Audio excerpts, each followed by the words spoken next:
Vamos falar no vídeo de hoje sobre o que faz um resíduo ser considerado um resíduo do grupo A e cadeia epidemiológica. Bem, se você não sabe, pela nossa lei, um resíduo é considerado um resíduo do grupo A quando existe a possibilidade de que aquele resíduo transmita doenças. E como na verdade, como assim? Como eu sei, eu imagino, que um resíduo possa transmitir uma doença? É aí que entra a cadeia epidemiológica. Para uma doença se desenvolver, ser transmitida, pelo menos 6 fatores devem existir para isso. Devem existir e ser favoráveis, esses fatores devem ser favoráveis para a disseminação de doenças, que é a existência de um patógeno, uma reserva, um modo de saída, um meio de transmissão, um modo de entrada e um hospedeiro suscetível.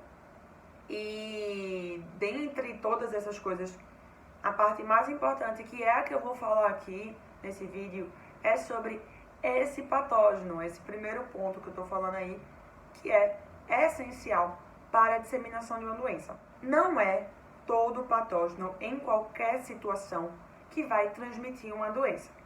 Se você não sabe, existe um nível mínimo de patógenos que nós temos que estar, ser expostos para que a gente adquira uma doença, sem contar no meio de saída, meio de entrada, transmissão.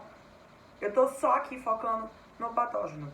É necessário que esse patógeno seja forte o suficiente e também esteja presente em uma quantidade mínima.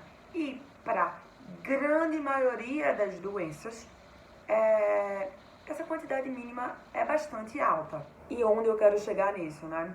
Quando algum material tem alguma secreção, vamos pensar aqui agora em uma amputação. Se eu tenho uma amputação, ali vai ter muita secreção de uma pessoa, porque vai ter tudo o que tem no corpo, tem ali sangue ou outros tipos de secreção vão estar presentes naquele material. Então, a chance de ter bastante patógeno ali existe. E a gente também não tem muito como saber se testar todo mundo para todas as doenças transmissíveis. Então, a gente tem que trabalhar um pouco com essa, digamos assim, avaliação de riscos. Como eu falei, quando a gente está falando de uma amputação, se tiver algum patógeno ali, muito provavelmente é numa quantidade grande, no fluido, porque também, outra coisa para lhe falar sobre o patógeno, eu posso ter uma doença, e se ela não for transmissível por sangue, se alguém tiver contato com o meu patógeno, com o meu sangue, essa pessoa também não vai adoecer. A doença só é transmissível de acordo com a secreção específica dessa doença. Vou dar um exemplo aqui de uma conjuntivite. Se eu tô com conjuntivite e alguém tem contato com o meu sangue, essa pessoa não vai pegar conjuntivite, porque a conjuntivite não é transmissível pelo sangue. Mas sim, então a quantidade de secreção que vai estar ali naquele resíduo é muito relevante. Então, quando a gente tem que eu tenho falado muito lá no Instagram, um pedaço de algodãozinho com uma gota de sangue. As chances daquela gota de sangue ter patógenos suficientes para que uma pessoa desenvolva uma doença são praticamente nulas. Então, aquela gotinha de sangue ali, aquele algodão ali, não deve ser considerado um resíduo infectante. Outro exemplo, que algumas vezes para algumas pessoas é bem óbvio esse exemplo, mas eu gosto de falar porque isso foi uma coisa que aconteceu comigo por causa de conversando com médicos. Se eu abro uma gaze, aí eu só uso uma, mas aquela outra ali está ali perto do meu paciente. Aquela gaze, a gaze que eu usei, ok, infectante. Mas a outra gaze que está ali e não foi utilizada, também não deve ser considerada um resíduo infectante. Por quê? Porque ela não foi exposta a secreções suficientes de uma pessoa para conseguir disseminar uma doença. Eu gosto de fazer um exercício, digamos assim, que é: compara, se esse resíduo fosse gerado na sua residência, você ia tratar ele como resíduo infectante?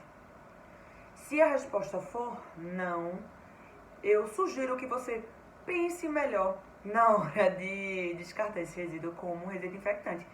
Por quê? Porque todas as vezes que a gente descarta um resíduo como um resíduo infectante, esse resíduo vai ser submetido a algum tipo de tratamento que tem aqui no nosso canal falando sobre os tipos de tratamento. E todos esses tipos de tratamento vão demandar água, energia ou alguma coisa. Eles têm um impacto ambiental.